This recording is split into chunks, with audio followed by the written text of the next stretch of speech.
நண்பர்களே வணக்கம். நம்ம கம்பராமாயணம் சூளாமணி படலத்தை பார்த்து கொண்டிருக்கிறோம். அந்த சூளாமணி படலத்தினுடைய கதை சுருக்கத்தை பற்றியெல்லாம் ஏற்கனவே பார்த்திருக்கிறோம். கடந்த வகுப்பில் அதனுடைய 10 பாடல் ஒரு முதல் பகுதியை நாம் பார்த்தோம். அந்த முதல் பகுதியில் அசோகவனத்தில் சீதையை கண்ட அனுமன் சீதை தற்கொலைக்கு முயல்வதை பார்த்து அவளுடைய அந்த துயரிலிருந்து அவளை காப்பதற்காக உறுதி பூண்கிறான். அந்த உறுதி பூண்டு அவன் கருதியதை சீதையிடம் வேண்டுகோளாக வைக்கிறான். அதையெல்லாம் நம்ம போன வகுப்பில் பார்த்தோம். இந்த வகுப்பில் நம்ம பார்க்குறது என்ன அப்படின்னா, அந்த சீதை அனுமனுக்கு மறுமொழியாக கூறிய செய்திகள். அனுமனுடைய அந்த வேண்டுகோளுக்கு சீதை இசைந்தாளா இல்லையா, ஒருவேளை இசைந்திருந்தால் எப்படி இசைந்தால், இசையவில்லை என்றால் ஏன் மறுத்தாள் என்பதை பற்றியெல்லாம் இன்றைக்கி நம்ம பார்க்க போகிறோம். இது நம்முடைய அடுத்த பகுதி. என்ன பகுதி? அடுத்த பகுதி. சரி, எடுத்த உடனே பிராட்டி அனுமன் ஆற்றல் கருதுதல். அனுமன் ஆற்றல் கருதுதல். இதுக்கு பிராட்டி என்பது இங்கே சீதை. பிராட்டி என்பது சீதை, சீதா பிராட்டின்னு சொல்லுவாங்க. நீங்கள் பார்த்துருக்கலாம். பிராட்டி என்றால் வணங்குவதற்குரியவள் அப்படின்னு அர்த்தம், தாயை போன்றவள் அப்படின்னு அர்த்தம், தெய்வத்தை போன்றவள் என்று அர்த்தம். இதுக்கு பிராட்டி அப்படின்னு சொல்லுவாங்க. சரி பாருங்க, அப்போது பிராட்டி அனுமனுடைய ஆற்றலை பற்றி, எதை பற்றி? ஆற்றலை பற்றி அவள் கருதுகிறாள். பாருங்க, ஏய நல்மொழி எய்த விளம்பிய தாயை முன்னிய கன்று அணையான் தனக்கு ஆயத்தன்மை அரியதென்றால் என தூய மென்சொல் இணையென சொல்லினாள். இணையென சொல்லினாள். பாருங்க, ஏய என்றால் பொருந்தியன்னு அர்த்தம். ஏய என்றால் பொருந்திய, ஒரு அழகான சொல்லாச்சுங்க. பொருந்திய. ஏய நல்மொழி, நல்ல மொழிகளை, எய்த விளம்பிய. எய்த விளம்பிய என்றால் நன்றாக, எய்த என்றால் நன்றாக, விளம்பிய என்றால் கூறிய. விளம்பிய என்றால் விளம்புதல் என்றால் ஒரு சில எவிடன்ஸோட உறுதியாக சொல்வதை விளம்புதல் அப்படின்னு சொல்லுவாங்க. அப்போ நல்ல மொழிகளை கூறிய, இது வரைக்கும் போனதில் நல்ல மொழி கூறியது யாருங்க? நம்முடைய அனுமன். விளம்பிய பாருங்க, கூறிய தாயை முன்னிய கன்று அணையான் தனக்கு. ஒரு ஓமை சொல்கிறாரு, அந்த அனுமனுக்கு ஓமை சொல்கிறாரு. தாயை முன்னிய, அதாவது தாயை எதிரே கண்ட. தாயை முன்னிய அப்படின்னா எதிரே கண்ட. கன்று அணையான், கன்றினை போன்று விளங்கக்கூடிய அனுமனுக்கு என்ன ஓமை சொல்கிறாரு? ஒரு கன்று இருக்கின்றது. அந்த கன்று தாயை பார்க்கும்போது, யாரை பார்க்கும்போது? ஒரு தாயை பார்க்கும் பொழுது அந்த கன்றினுடைய மனநிலை என்னவோ, கன்றினுடைய மனநிலை என்னவோ அப்படிப்பட்டவனாக இருக்கின்ற அனுமனுக்குங்கிறார். அப்போ யோசிச்சு பாருங்க, நம்ம வீட்டில் பார்க்குறோம், மாடு வளர்க்குறவங்களுக்கு தெரியும், ஒரு கண்ணுக்குட்டி தன்னுடைய தாயை பார்த்த உடனே அதற்கு ஒரு அளவில்லாத ஒரு சந்தோஷம் ஒன்று. இரண்டாவது, ஒரு மிக பெரும் பாதுகாப்பு உணர்வு மேலிடும். இங்கே சீதையே நினைக்கிறாள். தாயை பார்க்கின்ற, தாய் பசுவை பார்க்கின்ற கன்றினை போன்றவன். எதை போன்றவன்? கன்று அணையான் போன்றவனுக்கு, தனக்கு, அந்த அனுமனுக்கு பாருங்க, அவன் மறுமொழி சொல்றான். ஆயத்தன்மை. எது இங்க சொல்ற ஆயத்தன்மை என்றால் நீ நன்றாக ஆராய்ந்து, நீ நன்றாக, யாரு? அனுமனே, நீ நன்றாக ஆராய்ந்து நீ கூறிய ஆயத்தன்மை, நீ கூறிய அச்செயல்கள், நீ கூறிய, அவ எல்லாம் சொல்றாள், மேலே ஏறு, தூக்கிட்டு போற, இலங்கையோடு நீ சொன்னால் பெயர்த்து கொண்டு செல்கிறேன், நீ இன்னும் சொன்னேன்னா ராவணனையும் அழிக்கிறேன், அரக்கர் கூட்டத்தையே நூறி தொலைக்கிறேன் என்று சொன்னால. அவள் சொல்கிறா, நீ ஆராய்ந்து சொல்லி, சாதாரணமாக நீ சொல்லலை, நீ இதெல்லாம் எப்படி சொன்ன? ஒரு சில பேர் உணர்ச்சி வசப்பட்டு சொல்லுவாங்க. பொதுவாக சொல்லுவாங்க இல்லைங்க, உணர்ச்சி வசப்பட்டு சொல்லும்போது அந்த சொல்கிறது எல்லாமே மிகையாக இருக்கும். அப்போ இங்கே சீதை சொல்கிறான், நீ ஆராய்ந்து சொன்னது, சாதாரணமாக சொல்லலை, நீ ஆராய்ந்து சொன்னது எல்லா செயலையும் அரிதென்றால் என்றால் உண்மையா நீ சொன்னதை போல உன்னால் செய்ய முடியாதது அல்ல. உன்னால் நீ சொன்ன. இப்போதான் சீதை பார்க்குறாங்க. பார்க்கும்போது அவனுடைய அந்த ப்ரெசன்ஸை பார்க்குறாங்க, சொல்லுகின்ற தன்மையை பார்க்குறாங்க. இது அப்சர்வேஷன் அப்படிம்பாங்க. ஒரு சில பேரை முகத்தை பார்த்த உடனே கண்டுபிடிப்பாங்கல்ல, பாடி லாங்குவேஜ் பார்த்த உடனே கண்டுபிடிச்சிருவாங்க, பொய் சொல்கிறாங்களா உண்மை சொல்கிறாங்களான்னு. ஒருவருடைய ஆளுமையை பேசுவதை வைத்து கண்டுகொள்ள முடியும். அப்போ சீதை அனுமனை அளவிட்டு, நீ இது வரைக்கும் பேசுனல்ல, நீ சாதாரணமாக பேசலை, ஆராய்ந்து நீ சொன்ன எல்லாமும் நீ எப்படி சொல்லியிருக்க? ஆராய்ந்து சொன்ன. ஏன்னா அவன் அப்படிப்பட்ட வல்லமை இல்லாதவனாக இருந்தால் இங்கே நிற்க முடியுமா? ராவணனை மீறி யோசிச்சு பாருங்க, நிற்க முடியுமா? முடியாது. அப்போ அவன் சொல்கிறான், நீ ஆராய்ந்து சொன்ன அத்தனை செயல்களையும் நீ செய்ய முடியாதவன் அல்ல. உன்னால் என்ன பண்ண முடியும்? என்ன முடியும்? உன்னால் செய்ய முடியும்னு சொல்லலை.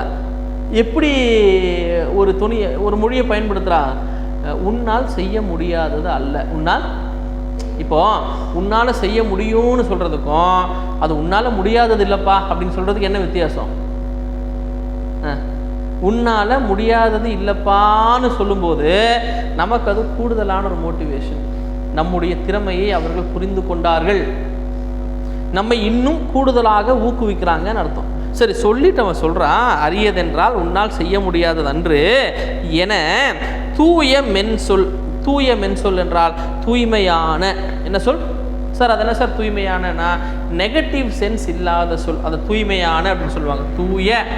அதே நேரத்தில் மென்சொல். மென்சொல் என்றால் மென்மையான சொல், ரொம்ப சாஃப்டான சொல். தூய ரொம்ப சாஃப்டான மென்மையான சொல், தூய சொல். அதே நேரத்தில்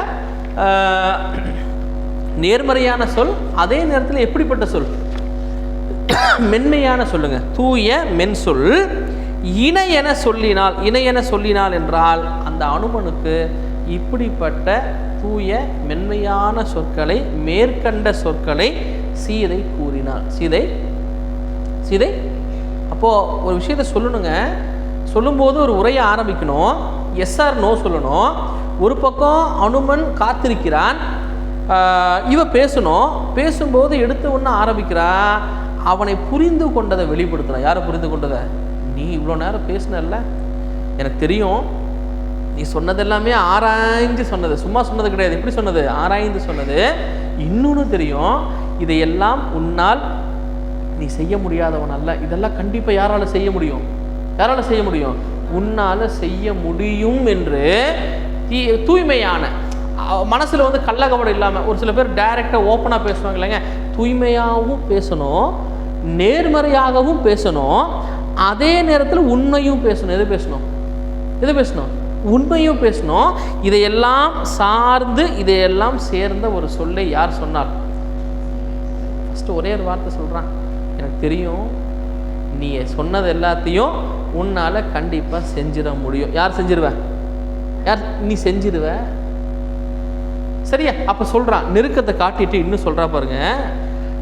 அடுத்தது அந்த அனுமனுடைய வேண்டுகோளை மறுக்கிறா. எது மறுக்கிறா? எப்படி? ஃபஸ்ட்டு சொல்லிட்டு மறுக்கிறா. அரியது அன்று நின் ஆற்றலுக்கு ஏற்றதே, தெரிய எண்ணினை செய்வதும் செய்தியே, உரியது அன்று என ஓர்க்கின்றது உண்டு, அது என் பெரிய பேதமை சில்மதி பெண்மையால். சில்மதி பெண்மையால்ங்கிறான் பாருங்க. சீதை சொல்கிறான், அரியது அன்று. திரும்ப சொல்கிறான், அனுமனே, நீ சொன்னதெல்லாம் கஷ்டமான விஷயம் அல்ல, உன்னால் செய்ய முடியாதது அல்ல, உன்னால் செய்ய முடியாதது அல்ல, நின் ஆற்றலுக்கு ஏற்றதே. நீ சொன்னது எல்லாமே உன்னுடைய வலிமைக்கு, உன்னுடைய ஆற்றலுக்கு ஏற்றதே. ஒன்றும் இல்லைங்க, நான் போகிறேன், நான் போயிட்டு என்னால் ஒரு 200 கிலோ மூட்டையை நான் தூக்குறேங்கிறேன். எத்தனை கிலோ? பொதுவாக உடம்பினுடைய கிலோ என்னவோ அதுக்கு டபுளாக தூக்கலாம். இப்போ நான் ஒரு 80 கிலோ இருக்கேன்னா என்னால் ஒரு 150 கிலோ வரைக்கும் தூக்க முடியும். 200 கிலோ தூக்க முடியுமா? அப்போ நான் அப்படி சொன்னேன்னா அது என்னுடைய ஆற்றலுக்கு ஒவ்வாததுன்னு அர்த்தம். அப்போ இவ சொல்கிறான், நீ சொன்னது நீ செய்ய உனக்கு கஷ்டமானதல்ல, உன்னுடைய வலிமைக்கும் ஒவ்வாததல்ல, அது எதற்கு ஏற்றது? உன்னுடைய வலிமைக்கும் ஏற்றதே. பாருங்க, தெரிய எண்ணினை. தெரிய எண்ணினை என்றால் இங்கே சொல்கிற தெரிய என்றால் விளக்கமாக, அங்கே ஒரு மிஸ்டேக் இருக்குங்க. தெரிய என்றால் விளக்கமாக நீ எண்ணி இருக்கிறாய் என்றால் சிந்தித்திருக்கிறாய், கருதி இருக்கிறாய். நீ எப்படி கருதி இருக்கிறாய்? விளக்கமாக கருதி இருக்கிறாய். நீ சொல்கிறதெல்லாம் சரிதான். சொல்லிட்டு அவள் சொல்கிறா பாருங்க, கீழே போகணுங்க, கீழே லாஸ்ட் வரைக்கும் போகணும். பெரிய பேதமை, பெரிய பேதமை சில்மதி பெண்மையால். சில்மதி அவ சொல்கிறான், பெரிய பேதமை, நீ சொல்கிறதெல்லாம் சரிதான், உன்னால் முடியாதது இல்லை, ஆனால் அதில் ஒரு பிரச்சனை இருக்குது. என்ன பிரச்சனை இருக்குது தெரியுமா? பெரிய பேதமை. பேதமை என்றால் அறியாமை. பேதமை என்பது மிகப்பெரிய அறியாமையும் சில்மதி. சில்மதி என்றால், சில் என்றால் குறைந்தன்னு அர்த்தம். சில் என்றால் குறைவான, குறைந்த அறிவும் கொண்ட மதிப்பெண்மையால் கொண்ட. நான் இருக்கேனே, நான் பெரும் அறியாமையும் பெரும் சிறு அறிவையும் கொண்ட பெண்ணுப்பா. இல்லாட்டி நான் தற்கொலைக்கு முயல்வேனா? அனுமா, நான் ஒரு பெரும் அறியாமையையும் சிறு புத்தி, சின்ன புத்தின்னு சொல்லுவாங்களா, இந்த சில்மதி என்பது சின்ன புத்தி, சில்றத்தனமானு மாறி போச்சுருக்கு. ஏன் இவ்வளோ சின்ன புத்தியாக இருக்கேன்னு சொல்லுவாங்கள்ல, இந்த சின்ன புத்தி கொண்ட பெண்ணாக போயிட்டேன். எதா போயிட்டேன்? பெண்ணாக போயிட்டேன் சொல்கிறேன். இப்போ மேலே பாருங்கள், பெண்ணாக போயிட்டேன் பாருங்கள். செய்வதும் செய்தியே, செய்வதும் நீ சொன்ன செயலை செய்தாலும் செய்வாய். நீ சொன்ன செயலை செய்தாலும் செய்வாய் சொல்லிட்டு அவ சொல்றா, உரியது அன்று என. அப்படி நீ கருதிய அந்த செயல் இப்பொழுது செய்வதற்கு ஏற்ற செயல் அல்ல. உரியது அன்று. இப்போ அந்த செயலை செய்கின்ற செயல் அல்ல. ஓர்கின்றது என்றால் அப்படி யோசிக்கின்ற ஒரு சூழ்நிலையும் இப்பொழுது உண்டு. யோசிக்கின்ற சூழ்நிலை இருக்குப்பா. நீ சொல்றது சரிதான், உன்னால முடியும், உன்னால தெளிவாக யோசிச்சிருக்கேன், பிளான் பண்ணியிருக்கேன், திட்டமிட்டிருக்கேன், அதை நீ செய்தாலும் செய்வாய். ஆனால் நான் யாரா போயிட்டேன்? ஒரு அறியாமை, பெரும் அறியாமை. எப்படிப்பட்ட அறியாமை? தற்கொலைக்கு முயன்றிருக்கேன். சின்ன புத்தியுடைய உலகத்தார் பெண்களை எப்படி பார்ப்பாங்க? எப்படிங்க பார்ப்பாங்க? ஒரு மிகப்பெரிய ஒரு ஃபெமினிசம் பேசுறாதீங்க. சின்ன புத்தியை கொண்ட ஒரு பெண்ணா இருக்க. யாரா இருக்க? இல்லாட்டி நீ சொன்ன இந்த ஆஃபர் யாராவது வேஸ்ட் பண்ணுவாங்களா? அவ்வளோ துன்பத்தில் இருக்காங்க. ராமன் எப்படி சீதையை மிஸ் பண்ணுறானோ அதே மிஸ்ஸிங் யாருக்கு இருக்கும்? அப்போ நினச்ச உடனே இவ எங்கே ஏறி இருக்கலாம்? எங்கிருந்து போயிருக்கலாம்? அடுத்த நோடி எங்கிருந்து போயிருக்கலாம்? ஆனால் இவ சொல்கிறா, அனுமனே நான் பெரும் அறியாமையும் சின்ன புத்தியை கொண்ட போய் பெண்ணாக போயிட்டேன். போயும் இந்த பெண் என்கிற ஒரு நிலையில் நிற்கிறேன் நான். அதனால் அவள் சொல்கிறா, இப்போ நீ நீ கருதியதை செய்ய முடியாது. அப்படி யோசிக்கின்ற ஒரு சூழலும் உண்டுங்கிறான். சரியா? அவள் சொல்கிற பாருங்க, திரும்ப சொல்கிற, அனுமா உன்னால் முடியாததில்லை, உன்னுடைய ஆற்றலுக்கும் இது பொருந்தாதது அல்ல, உன்னால் செய்ய முடியும். நீ தெளிவாக ஆராய்ந்து எண்ணி இருக்கிறாய். நீ எண்ணியதை செய்தாலும் செய்வாய். எண்ணியதை எப்படி பொருள் கொள்ளணும் இந்த இடத்துல? எண்ணியதை நீ செஞ்சாலும் இப்போ அவ செய்வா, செஞ்சாலும் செய்வேன். ஆனால் யோசிக்கிற ஒரு இடம் இருக்கு. நான் பெரும் அறியாமையையும் சிறு மதியையும் கொண்ட ஒரு பெண்ணா மாறிட்டேனே, அதனால நீ எண்ணியதை இங்கு செய்ய முடியாது. யோசிக்கின்ற ஒரு இடம் உண்டு. இந்த பொருள் புரிஞ்சுதா? பாட்டுடைய பொருள் புரிஞ்சுதா? சொல்லிட்டு அதை பிரீஃப் பண்றான். என்ன இருக்கு அந்த இடம் இருக்குல்ல பாருங்க. சொல்றா, வேலையின் இடையே வெய்யவர் கோழி வெம்சரம் நின்னொடும் கோர்த்த போது ஆலம் அன்னவர்க்கு அல்லை ஏற்கு அல்லையால் சாலவும் தடுமாறும் தனிமையோய். பாருங்க சொல்றா, பேசுறாங்க. அதுக்கான காரணத்தை விளக்கத்தை சொல்றா. ஃபர்ஸ்ட் வெய்யவர் கோழி எங்கிருந்து பொருள் கொள்ளணும்னா, வெய்யவர் இங்க சொல்ற வெய்யவர் என்றால் கொடிய அரக்கர்கள் அர்த்தம். வெய் என்றால் கொடிய, அந்த கொடிய அரக்கர்கள். கோழி என்றால் உன்னை சுற்றி. கோழி என்கிற சொல்லுக்கு இந்த சுத்து போடுறதுன்னு சொல்லுவாங்க. என்ன சொல்லுவாங்க? இப்போ கிராமப்புறத்தில் சொல்லுவாங்களா, என்னை சுத்து போட்டாங்க அப்படிம்பாங்க. சுத்து போட்டாங்கன்னா தப்பிக்க முடியாத அளவிற்கு நம்மை சூழ்ந்து கொள்வது. யார் சூழ்ந்து கொண்டு? அரக்கர்கள் உன்னை சூழ்ந்து. வேலையின் இடையே எங்கிருந்து இங்க சொல்ற வேலை என்பது கடல் அர்த்தங்க. இங்க சொல்ற வேலை கடல். அப்ப கடலின் நடுவிலிருந்து தொடர்ந்து அரக்கர்கள் இடையே கடலினுடைய இடையே நீ தூக்கிட்டு எங்க பறந்து போகணும்? எப்படி பறந்து போகணும்? கடல் வழியாக தான் பறந்து போகணும். அப்போ பறந்து போகும்போது அங்கிருந்து அரக்கர்கள் விடாமல் உன்னை சுத்தி போட்டு உன்னை என்ன பண்ணு, உன்னை சுத்தி போட்டு வெம்சரம் நின்னோடு கோத்த போது. இங்கே சொல்கிற வெம்சரம் என்றால் கடுமையான அம்புகளை அம்புகளை நின்னோடு உன்னை எதிர்த்து கோர்த்த போது அந்த அம்புகளை உன்னிடம் உன் பக்கமாக கோர்த்து எய்யும் போது, எங்கிருந்து வந்து கடலிருந்து வர்றாங்க, வந்தவங்க என்ன பண்ணுறாங்க, அந்த கொடிய அம்புகளை உன்னை நோக்கி எய்யும் பொழுது பாருங்க, சீதை சொல்றா, ஆழம் அன்னவருக்கு அல்லை. ஆழம் நீ, ஆழம் என்பது விஷம், ஆழம் என்பது விஷம் நமக்கு தெரியும். ஆழம் படிச்சிருக்கோம்ல, ஆழம் கூட்டல் ஆழம். ஆழம் விஷம் போன்ற அன்னவருக்கு அந்த அரக்கர்களோடு உன்னால் போரிட, அவர்களோடு உன்னால் போர் செய்ய இயலாது. உன்னால் போர் செய்வது கஷ்டம். ஏன் கஷ்டம் தெரியுமா? அவர் சொல்றார், ஏற்க அல்லையால் சாலவும் தடுமாறும் தனிமையோய்.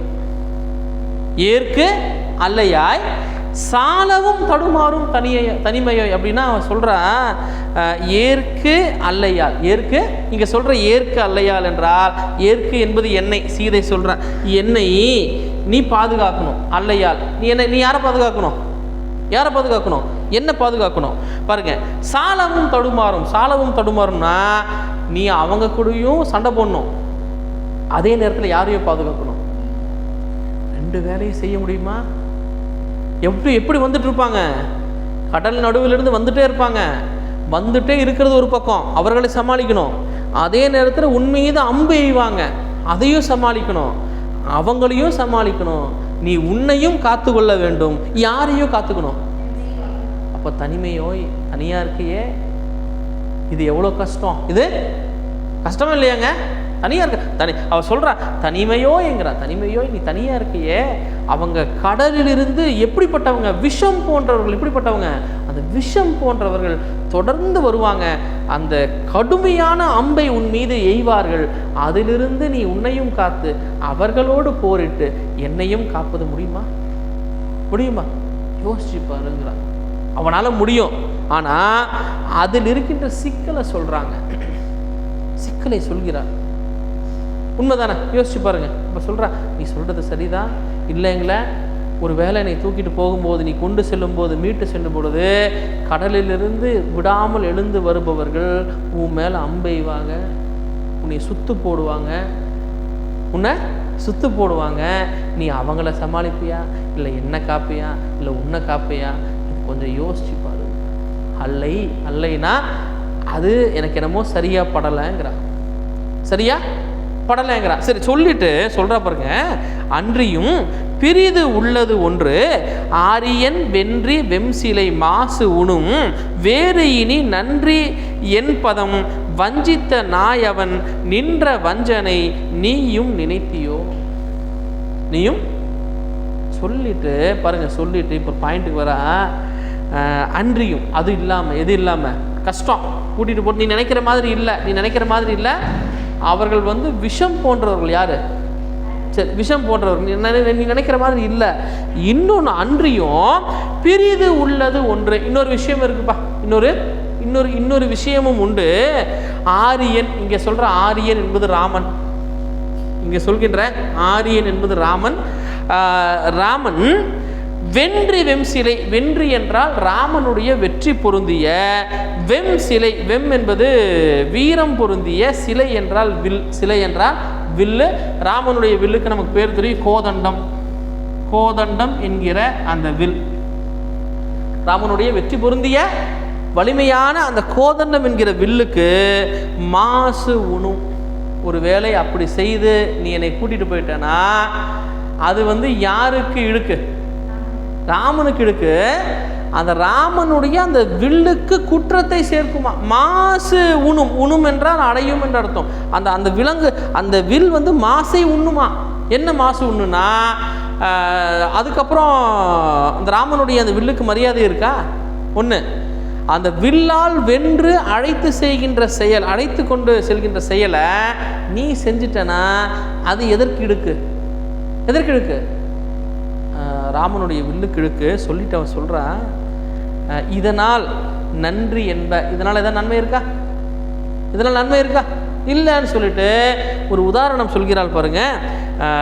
என் பதம், இது நன்றி எண், அங்கே பவோன்னு இருக்கு, அது பதம். அதை எப்படி மாற்றணும்? பதம் வஞ்சித்த நாய், வஞ்சித்த நாய் அவன். இதுக்கு என்ன அர்த்தம்னா, இங்கே சொல்கிற பதம் என்றால் சோறு. பதம் என்றால் சோறு. சோற்றை வஞ்சித்து உண்ணுகின்ற, சோற்றினை வஞ்சித்து வஞ்சனையோடு உண்ணுகின்ற நாயவன், நாய்களை போல. எதை போல சார்? அது என்ன சார் வஞ்சித்து உண்ண அப்படின்னா? வஞ்சனையோடு. வஞ்சனைங்கிறது என்னங்க? வஞ்சனை என்பது வஞ்சம் என்பது மனசுல பழி ஒன்று. ரெண்டு, வஞ்சனையோடு அப்படின்னா பழி வாங்குகின்ற உணர்வோடுன்னு இருக்கலாம், நம்மை ஏமாற்றின்னு இருக்கலாம். இப்படி வஞ்சனையோடு உணவை உண்ணுகின்ற நாயை போன்றவர்கள் நின்ற வஞ்சனை நீயும் நினைத்தேயோ. அப்போ சோற்றை உணவை வஞ்சித்து உண்கின்ற நாய்களை போன்ற அந்த அரக்கர்கள் நின்ற வஞ்சனை, என்னை வஞ்சித்து கவர்ந்ததை போல என்னை எப்படி தூக்கிட்டு வந்தாங்க? என்னை ஏமாத்திட்டான். எப்படி ஏமாத்திட்டா? பிச்சைக்காரனா வந்து நின்று ஏமாத்திட்டா. அப்போ அதுபோல நீயும் நினைத்தையோ, நீயும் இங்கே யாரை ஏமாத்திட்டு தூக்கிட்டு போகலான்னு நினச்சியாங்கிறா? அவன் என்னைய வஞ்சித்து தூக்கிட்டு வந்துட்டா. அவன் வந்து சோற்றை வஞ்சித்து உண்ணுகின்ற நாய் போன்றவன். நீயும் என்ன இங்கிருந்து யாருக்கு தெரியாம நீ இங்கிருந்து அதே வஞ்சனையோடு என்னை தூக்கி செல்லலாம். அது அப்படித்தானே பொருந்தும். யாருக்கும் தெரியாம தூக்கிட்டு போலாம் நீ நினைச்சியாங்கிற. ஒருவேளை நீ அப்படி செஞ்சா அது ராமனுடைய வில்லுக்கு நீ செய்கின்ற வஞ்சனைங்கிற. யார் செய்கின்ற வஞ்சனை? அவன் வஞ்சனை செய்தான். அவ உண்மையான ஆண்மகனா இருந்தா யாரோடு போரிட்டு சீதையை கூட்டிட்டு போயிருக்கணும். அப்படி செஞ்சானா? அப்ப நீ மட்டும் செய்யறது கேட்குற, நீ நீ நீ செய்யறது என்னப்பா? அந்த வஞ்சனைய, அந்த நின்ற வஞ்சனை நீயும் நினைத்தாயோ. நீயும் அப்படி ஒரு வஞ்சனை நினைச்சியா? எவ்வளவு பெரிய வார்த்தை பாரு. போன பாட்டில் சொல்லிட்டான். ஏன்னா அவ செய்யணுமேங்கிற அந்த ஒரு திணவுல இருக்கான். அப்போ இதை போன பாட்டில் சொல்லியிருந்தா அனுமன் ரொம்ப சஃபர் ஆயிருப்பான். அப்போ அவன் சொல்கிறான், இதுதாங்க இது ஒரு மிக சிறந்த ஒரு ஆளுமை. என்ன ஆளுமைனா, சொல்கிற விதத்தில் சொல்லணுமாங்கல்ல. நான் வரப்பா வந்தால் இப்படி ஒரு பிரச்சனை இருக்குன்னு சொல்லிட்டு புறம் சார்ந்த ஒரு பிரச்சனையை சொல்லிட்டு இப்போ அகம் சார்ந்த ஒரு பிரச்சனையை அவன் எடுத்து வைக்கிறான். சரி, இன்னொரு விஷயம் இருக்கு. அப்படி உன்னோடு நீ சொன்னதை போல நான் வந்துட்டேன்னா அது யாருடைய வில்லுக்கு செய்கிற குற்றம்? யாருடைய வில்லுக்கு செய்கிற குற்றம்? ராமனுடைய கோதண்டம் என்கிற வில்லுக்கு செய்கிற குற்றம் ஆகாதா? அந்த வில்லுக்கு மாசு வந்து சேராதா? வில்லுக்கு மாசு வந்து சேராதா? ஒருவேளை அவங்க தான் என்ன கவர்ந்து போகும்போது சோற்றை வஞ்சித்து உண்ட நாய் போல இருந்தாங்கன்னா நீயும் இங்கிருந்து என்னை அழைத்து செல்கின்ற இந்த நிலைக்கு அந்த வஞ்சனையை நீயும் நினைக்கிறையா? யாருக்கும் தெரியாம இங்கே போரிடாம என்னை அழைத்து செல்வது என்பது இது எந்த விதத்துல நியாயமா அப்படின்னு சொல்லிட்டு அடுத்த பாட்டில் சொல்றா பாருங்க. இந்த பாட்டை அப்படியே படிக்கும்போது உங்களுக்கு அந்த பாகுபலி 1 ஞாபகம் வரும் பாருங்க. கொண்ட போரின் எம் கொற்றவன் வில்தொழில் அண்டர் ஏவரும் நோக்க என் ஆக்கையை கண்ட வாழ் அரக்கன் விழி காகங்கள் உண்ட போது அன்றி யான் உளன் ஆவேனோ. யான் உளன் சொல்றான். நீ இங்கிருந்து நீ ரகசியமா தூக்கிட்டு போயிடுவேன். அது அந்த வஞ்சனையை நீ நினைத்தாயான்ட்டு அவ சொல்றா பாருங்க. இதை நம்ம எப்படி பொருள் கொள்ளணும்னா, எம் கொற்றவன் அப்படின்னா தலைவன் அர்த்தம். என்னுடைய தலைவனான ராமன் கொண்ட போரினால் இங்கு வந்து ராவணனோடு என்னை மீட்டு செல்வதற்காக அவன் மேற்கொண்ட போரினை வில்தொழில் என்பது அவனுடைய வில்லினுடைய வன்மையை. யாருடைய வில்லினுடைய வன்மையை? ராமனுடைய வில்லினுடைய வன்மையை அண்டர் எவரும் நோக்க. இங்கே சொல்ற அண்டர் என்றால் வானத்தில் இருக்கின்ற தேவர்கள் அர்த்தம். இப்போ சீதையை சொல்றான், ராமன் இங்கு வந்து அவனோடு போரிட்டு, யாரோடு போரிட்டு? ராவணனோடு போரிட்டு அந்த போரை எல்லாம் பார்க்கணும். யார் பார்க்கணும்? அந்த போரில் அவனுடைய வில்லினுடைய திறத்தை தேவர்கள் எல்லாம் பார்க்க என் ஆக்கையை கண்ட வாள் அரக்கன் விழி. என் ஆக்கை என்பது இங்கே யாக்கைங்க, என்னை அவன் கவர்ந்து வந்து இங்கே வச்சிருக்கான். யாரு? ராவணன் வைத்திருக்கிறான். என்னுடைய இந்த உடம்பை கண்ட என்றால் முறையற்ற பார்வையில் பார்த்த. எந்த பார்வையில் பார்த்த? ராவணன் மட்டும் இல்லைங்க. முதலில் ராவணன் என்னுடைய, நான் இன்னொருத்தருக்கு மனைவி, ஒருவனுக்கு மனைவியாக இருப்பவளை இப்படி பார்க்கலாமா? அப்படி பார்த்த. யார் பார்த்தான்? பாருங்க, என் ஆக்கையை கண்ட வாள் அரக்கன். இங்கே வாள் என்பது கொடியன்னு அர்த்தம். அந்த கொடிய அரக்கனான அவனுடைய விழியை, யாருடைய விழியை? ராவணனுடைய விழியை காகங்கள் உண்டபோது. போர்க்களத்தில் அவனுடைய விழிய ராமன் அவனை கொன்ற பிறகு அந்த விழி எது கொத்தணும்? காகங்கள் உண்டபோது அன்றி காகங்கள் கொத்தி தின்பதை நான் பார்க்காம யான் உளனாவேனோ, நான் இதற்கு பிறகு உயிரோடு இருப்பேனா? ஒருவேளை இப்போ நான் தற்கொலையிலிருந்து மீண்டுட்டேன், உயிரோடு இருப்பதற்கு அர்த்தமாகுமா? நான் எதை பார்க்கணும்? அந்த பாகுபலியில் சொல்லுவார் ரம்யா கிருஷ்ணன், போர்க்களத்தில் இவனுடைய கண்களை கழுகு கொத்தணும்பா. அந்த காலகேயனுடைய போர் அந்த காட்சியில் சொல்லுவா அழகா. எனக்கு என்னமோ அந்த காட்சி கூட இங்கிருந்து வந்திருக்கலாம், ராஜமௌலிக்கு தெரியல. அவன் சொல்கிறான், வஞ்சனை ஆகாதா? என்னை ரகசியமாக நீ தூக்கிட்டு போகிறது எவ்வளோ பெரிய வஞ்சனை. நான் எதை பார்க்கணும்?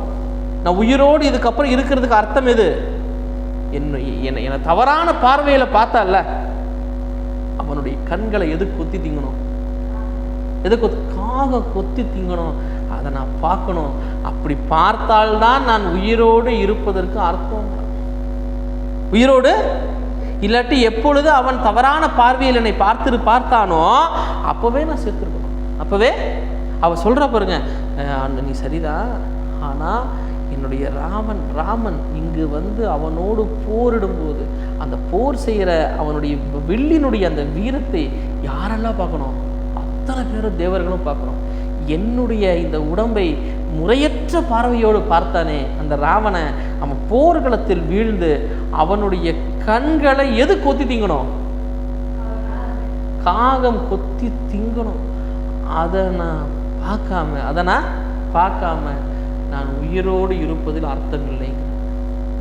அதை பார்க்காம நான் வந்துடுவேனா? அதை பார்க்காமல் உயிர் தப்பித்து என்னுடைய உயிரை பிழைத்ததா இருக்கா? அதனுடைய உயிருக்கு முறையா? என்னுடைய கொற்றவனுக்கு நான் தருகின்ற மரியாதையா சொல்லிட்டு அவ சொல்ற பாருங்க, வெற்றி நானுடை வில்லியர் வில் தொழில் முற்ற நானில் அரக்கியர் மூக்கொடும் அற்ற நானினர் ஆயின போது அன்றி பெற்ற நாணமும் பெற்றியது ஆகுமோ. பெற்றியது அவ சொல்றான். வெற்றி நானுடைய வில்லியர், வெற்றி நானுடைய, இங்க சொல்ற நான் என்றால் இந்த வில்லினுடைய கயிறுங்க, அது என்ன சொல்லுவாங்க? நான் அப்படின்னு சொல்லுவாங்க. பாருங்க, வெற்றி பொருந்திய நானை கொண்ட நானேற்றிய வில்லினை உடைய வில்லியர். இங்க சொல்ற வில்லியர் அப்படின்னா ராம லக்ஷ்மணன். யாரு? ராம லக்ஷ்மணன் ரெண்டு பேரும் அவங்க கையில் வைத்திருக்கிற அந்த வில் வெற்றி பொருந்திய வில். அந்த வில்லியர் வில் தொழில் முற்ற. வில் தொழில் அவங்க வந்து ஆல்ரெடி வில்லில் சிறந்தவர்கள், வில் ஆற்றல்ல. மேலும் அவர்களுடைய அந்த வில்லை கொண்டு போரிடுகின்ற அந்த போரானது முற்ற. எந்த போர்? இது வரைக்கும் அவங்க பயன்படுத்தாத அஸ்திரங்கள் இருக்கும். அந்த அஸ்திரங்களை எல்லாம் பயன்படுத்தும்படி அவர்களுடைய போர் தொழில் முற்ற. எந்த போர் தொழில்? வில்லை கொண்டு செய்கின்ற போர் தொழில் முற்ற. அவருடைய எக்ஸ்ட்ரீம் வீரத்தை பார்க்கின்ற அளவுக்கு போர் தொழில் முற்ற. நான் இல் அரக்கியர். யாரு? வெட்கம் இல்லாத அரக்கியர்கள். யாரு? ஒரு அர்த்தம். ரெண்டாவது அர்த்தம், மங்கள நாணை இழந்த அரக்கியர்கள். எந்த நாணை? கழுத்துல தாலி இருக்குல்ல. ரெண்டு அர்த்தம். ஒன்று வெட்கம் இல்லாதவங்க. ஏன் வெட்கம் இல்லாதவங்க? ஒரு பெண்ணை இப்படி வந்து சிறை வச்சிருக்கா ஒருத்தர். ஒரு பெண்ணாக அவங்க என்ன சொல்லியிருக்கணும்? இவங்க இந்த பெண்ணினுடைய துயரத்தை எண்ணி பார்த்துருக்கணும். இந்த பெண்ணை இப்படி வைக்காதன்னு சண்டை போட்டிருக்கணும். அப்போ அவங்களுக்கு வெக்கம் இருக்கா? ஒரு அர்த்தம். ரெண்டாவது சிலேடி சொல்றாரு கம்பர், மங்கள நாணை இழந்த, எந்த நாணை?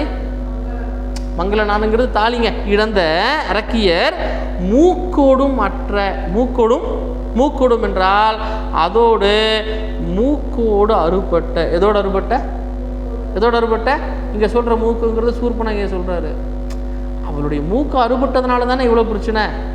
அப்போ அந்த அரக்கி அந்த மூக்கோடு, அந்த மூக்கு இங்க ரெண்டு அர்த்தங்க. இப்போ ஒரு சில பேர் அவமானப்படும் போது சொல்லுவாள்ல, உன்னுடைய மூக்கு அறுத்துட்ட பாத்தியாமா, என்ன சொல்லுவாங்க?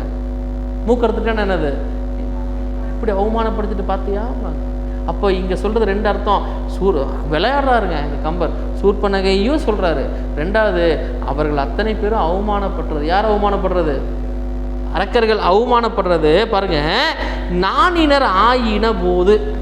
இது நாணினர் அப்படின்னா இப்படிப்பட்ட வெட்கம் இல்லாதவர்கள், மங்கள தாலியை இல்லாதவர்கள் ஆனபோது அவர்களை அப்படி பார்க்காமல், அவர்களை அப்படி ஆக்காமல். யாரை அப்படி ஆக்காமல்? அங்க இருக்கிற அரக்கியர்களை அப்படி ஆக்காம பெற்ற நாணமும் பெற்றியது ஆகுமோ. பெற்ற நாணமும் என்றால் நான் பெற்ற நாணம், கற்புக்கு மிக அடிப்படையானதுங்க. நாணம் என்பது கற்பிற்கு மிக அடிப்படையானது.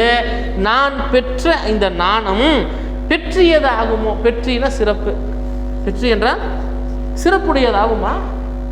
சிறப்புடையது நான் எதை பார்க்கணும்? அந்த அரக்கியர்கள் அத்தனை பேரும் மூக்கறுபட்டு, வெட்கப்பட்டு அவங்களுடைய கணவனை இழந்து அந்த மங்கள நாணை இழப்பதை நான் பார்க்கலனா என்னுடைய நாணம் ஒரு சிறந்த நாணமாகுமா? நாணம் ஒரு, இங்கே சொல்கிற நாணம் என்பது குறிப்பாக நான் பலமுறை பேசியிருக்கோம். பெண்கள் அவர்களை பாதுகாத்து கொள்கின்ற பண்பை நாணம் அப்படின்னு சொல்லுவாங்க. நாணம். இப்போ ஒரு ஆணை எதிர்கொள்ளும் போது ஒரு பெண் தலைகுலி குனிவதை நாணம் அப்படின்னு சொல்லுவாங்க. ஏன் அப்படின்னா அந்த நேரத்தில் அந்த பெண் அந்த ஆணிடமிருந்து தன்னை பாதுகாத்துக் கொள்கிறாள், இல்லை இதற்கு பிறகு வருவதை தவிர்க்கிறாள் நடத்தும். அதை நம்ம நாணம் அப்படின்னு சொல்லுவோம். சரியா? அப்போ சீதை சொல்ற பாருங்க, திரும்ப சொல்றேன். அதாவது வெற்றியை பொருந்திய நாணை கொண்ட, நாணினை கொண்ட வில்லை ஏந்திய ராம லக்குவனர்கள் இருவரும் ஏற்கனவே வலிமை பொருந்திய அவர்களுடைய வில் தொழில் போரானது மேலும் முற்றும்படி அரக்கர்களோடு போர் செய்த போது அதனால் வெட்கத்தையும், அதனால் நாணத்தையும் அதோடு மூக்கறுபட்டு என்பது இந்த இடத்துல நீங்க விளக்கமா சொல்லணும். சூர்பனகையினுடைய மூக்கறுபட்டு நடந்தது. இங்கே சொல்கின்ற மூக்கறுபட்டு என்பது அவமானப்பட்டு, நாணத்தை இழந்து, வெட்கத்தை இழந்து அவமானப்பட்டு அவர்களுடைய மங்கள நாணை இழப்பதை நான் பார்க்கலனா என்னுடைய அந்த நாணம் என்பது சிறப்பிற்கு உரியதாகாது. சிறப்பிற்கு போன பாட்டில் சொல்றான், அவனுடைய கண்ணை எது கொத்தி திங்கணுங்கிறா? காக்கை கொத்தி திங்கணும், அதை நான் பார்க்கணுங்கிறா. இந்த பாட்டில் சொல்றான், அவங்க எல்லாம் கணவனை இழந்து, நான் எப்படி இப்போ கணவனை இழந்திருக்கிறேனோ அதே போல கணவனை நிரந்தரமாக இழந்து, நானை இழந்து, வெட்கத்தை இழந்து, அவமானப்பட்டு நிற்கிற அந்த அரக்கியர்களை நான் பார்க்கணுங்கிறான். யாரை பார்க்கணும்? அரக்கியர்களை நான் பார்க்கணுங்கிறான். பார்த்துட்டு அவன் சொல்றான், இன்னும் சொல்றான், பொன் பிறங்கள் இலங்கை பொருந்தலர் என்பு மால்வரை அகிலாதே எனின் இற்பிறப்பும் ஒழுக்கும் இழுக்கமில் கற்பு யான் பிறர்க்கு எங்கனம் காட்டுகேனுங்கிறான். பாருங்க, இன்னும் சொல்றான். சொல்லிட்டு அவளுடைய அந்த கோபத்தை கண்ட்ரோல் பண்ண முடியல, ஆத்திரம் சொல்ற பாருங்க. பொன் பிறங்கள் இலங்கை, பொன் பிறங்கள் இங்கே சொல்ற பொன் என்றால் பொன், தங்கத்தாலான, பிறங்கள் என்றால் மலை. ஏற்கனவே சொன்னேன், இந்த இலங்கை என்பது எதனால் ஆனதுன்னு, தங்கத்தால் ஆனது. அதனால தான் நெருப்பால் உருக்குவேன்னு ஒரு பாட்டில் நம்ம முன்னாடி பார்த்தோம். அப்போது பொன்னாலான மலையில் அமைந்துள்ள இலங்கையில் இருக்கின்ற பொருந்தலர் என்றால் அரக்கர்கள் அர்த்தம். பொருந்தாதவங்க, மனிதர்களோடு பொருந்தாதவங்க. இந்த இடத்துல சீதைக்கும் யாருக்குமான டயலாக் இது? யாருக்கும் டயலாக்? ஹனுமனுக்கும் டயலாக். அப்போ நமக்கு பொருந்தாத பொருந்தலர் அவர்களுடைய என்பு மால்வரை ஆகிலதே எனின். இது சார், அது என்ன சார் மால்வரை என்றால், ஏற்கனவே இந்த இலங்கை வந்து ஒரு குன்று, அந்த குன்றை தாண்டி அந்த அரக்கர்களுடைய அந்த எலும்பு, இது எலும்பினுடைய குவியல். யாருடைய எலும்பினுடைய குவியலா? அரக்கர்களுடைய எலும்பினுடைய குவியல். அந்த மலையை தாண்டி சொல்ற பாருங்க, என்பு மால்வரை, என்பு அந்த எலும்பு மலை, அந்த இலங்கையில் அந்த எலும்பு மலை ஆகிலதே எனின், அந்த எலும்பு மலையானது அங்கு எலும்புகள் குவிந்து மலை போன்று அந்த எலும்புகள் குவியவில்லை என்றால், அந்த குவிவதை நான் பார்க்கவில்லை என்றால், இற்பிறப்பும் ஒழுக்கும் இழுக்கம் இல். இற்பிறப்பு என்பது இங்கே அவ சொல்கிறான், நான் பிறந்த பிறப்பு, நான் பிறந்த சிறந்த பிறப்பும், ஒழுக்கம் என்னுடைய ஒழுக்கமும், இழுக்கமில் சிதைவு இல்லாத கற்பும். இழுக்கமில் கற்பும், சிதைவு இல்லாத கற்பும் யான் நான் பிறர்க்கு எங்கனம் காட்டுவேன். பிறர்க்கு என்னால் மற்றவங்களுக்கு காட்ட முடியுமா? எதை? என்னுடைய இற்பிறப்பு. எது? என்னுடைய இற்பிறப்பு. ரெண்டாவது என்னுடைய ஒழுக்கம். மூணாவது என்னுடைய சிதைவில்லாத கற்பு. சிதைவில்லாத கற்பையும் நான் மற்றவங்களுக்கு காட்ட முடியுமா? மற்றவங்ககிட்ட சொல்ல முடியுமா? எனக்கு அந்த பெருமை இருக்கா? என்னுடைய கற்பினுடைய பெருமை நீளுமா? அப்போ அவன் சொல்கிறா, பொன்னாலான அந்த இலங்கை மலையை தாண்டி இங்கே இருக்கிற அரக்கர்களுடைய எலும்புகள் எதா குவியணும்? மலை மால், அதை விட ஒரு பெரிய மலையாக குவியணும். அந்த போரிட்டு அந்த போரில் அவர்கள் அழிந்து அந்த எலும்பு மலையினுடைய குவியலை நான் பார்க்காமல் இருந்து விட்டால் என்னுடைய கற்புக்கும் என்னுடைய இற்பிறப்புக்கும், கற்புக்கும் இற்பிறப்புக்கும், அதோடு பார்த்திங்கன்னா என்னுடைய ஒழுக்கத்திற்கும் அது இழுக்க, என்னுடைய கற்பையும் என்னுடைய ஒழுக்கத்தையும் என்னுடைய இற்பிறப்பையும் நான் யாருக்கிட்ட காட்ட முடியுமா? இன்னொருத்தர்கிட்ட காட்டிட முடியுமா? முடியுமா? பாருங்க, அவனுடைய கோபத்தில் சொல்கிறாங்க, கண்ணை கொத்தணுங்கிறான். அத்தனை பேரையும் பொதுவாக முண்டச்சியும்பாங்க. முண்டச்சின்னா அவமானப்பட்டு தாலி இழந்தவர்கள், அத்தனை பெரிய முண்டச்சியாக பார்க்கணுங்கிறான். இப்போ சொல்கிறான், அவங்களுடைய எலும்புகள் மலை போல குவியணும். எப்படி குவியணும்? எப்படி குவியணும்? மலை போல குவியணும். அதை நான் பார்க்கலன்னா என்னுடைய கற்புக்கு அர்த்தம் இல்லைங்கிறான். இதற்கு பிறகு கற்புடையவளாக, நல்ல குடியில் பிறந்தவளாக, ஒழுக்கமுடையவளாக இதற்கு மேல் இருப்பதற்கு எனக்கு தகுதி இல்லைங்கிறான். என்னால் இருக்க முடியுமா? இன்னாருடைய மனைவின்னு சொல்லிட முடியுமா? என்னுடைய கணவன் இவன் என்று சொல்லிவிட முடியுமா? என்னுடைய மைத்துனன் இவன் என்று சொல்லிவிட முடியுமா? முடியாதுங்கிறாங்க. முடியாது என்று அந்த சீதை அவ்வளோ ஃபோர்ஸாக சொல்கிறான். அவளுக்கு அவ்வளோ கோவங்க. சொல்லிட்டு அவ சொல்கிறா பாருங்க, சொல்லிட்டு சொல்கிறா, அல்லல் மாக்கள் இலங்கை அது ஆகுமோ, எல்லை நீத்த உலகங்கள் யாவும் என் சொல்லினால் சுடுவேன், அது தூயவன் வில்லின் ஆற்றலுக்கு மாசு என்று வீசினேனுங்கிறான். பாருங்க, சொல்கிறான், இதெல்லாம் சொல்லிட்டு வந்துட்டு அல்லல் மாக்கள் எது சார்? அதென்ன சார்? இப்போ போன பாட்டை கம்பேர் பண்ணும். அந்த எலும்புகளாக குவிய வேண்டிய வாழ தகுதி இல்லாத அந்த மக்கள், அரக்கர்கள் இருக்காங்களேங்க, அந்த அரக்கர்கள் இலங்கை அது ஆகுமோ, இந்த இலங்கையில் மட்டுமல்ல, எங்கும் மட்டுமல்ல, அந்த மக்கள் இலங்கையில் மட்டும்தான் இருக்காங்களா? அப்படிப்பட்ட மக்கள் அங்கே மட்டும்தான் இருக்காங்களா? எங்கே இருப்பாங்க? எங்கே இருப்பாங்க? அவ சொல்கிறா, இலங்கை அது ஆகுமோ, எல்லை நீத்த உலகங்கள் யாவும், எல்லை இல்லாத இந்த உலகங்கள் யாவும். அதென்ன சார் உலகங்கள் யாவும்னா, இந்த மண்ணுலகில் மட்டும் இல்லாமல் ஒட்டுமொத்த உலகத்திலும் எல்லை நீத்த உலகங்கள் யாவும் என்னுடைய சொல்லினால் சுடுவேன். எதனால் சுடுவேன்? அனுமா, அவங்க போர் செய்யணும்னு இல்லை, என்னுடைய ஒரு சொல் போதும். எது போதும்? எது போதும்? அந்த ஒரு சொல் போதும். யாரையெல்லாம் சுற்றுவேன்? இந்த இலங்கையில் இருக்கின்ற இந்த அல்லாத மக்களை மட்டுமல்ல, உலகம் முழுவதும் இருக்கின்ற இந்த அல்லாத மக்களை எரிக்கணும்னா என்னுடைய ஒரு சொல் போதும். எது போதும்? ஒரு சாபம். அந்த சாபம் இட்டால் போதும். ஒட்டுமொத்த உலகத்திலையும் இப்படி எண்ணம் கொண்டவர்கள் இருக்க மாட்டாங்க. பாருங்க, அவன் சொல்றா, அது தூயவன் வில்லின் ஆற்றலுக்கு மாசு என்று வீசினேன். நான் அப்படி செய்யலாம், அப்படி செஞ்சா தூயவன் ராமனுடைய அவனுடைய வில்லின் ஆற்றலுக்கு, அவனுடைய கோதண்டம் என்கிற வில்லினுடைய ஆற்றலுக்கு மாசு களங்கம் ஏற்படுத்தும் என்று வீசினேன். அதை நான் கூறாமல் விட்டுவிட்டேன்.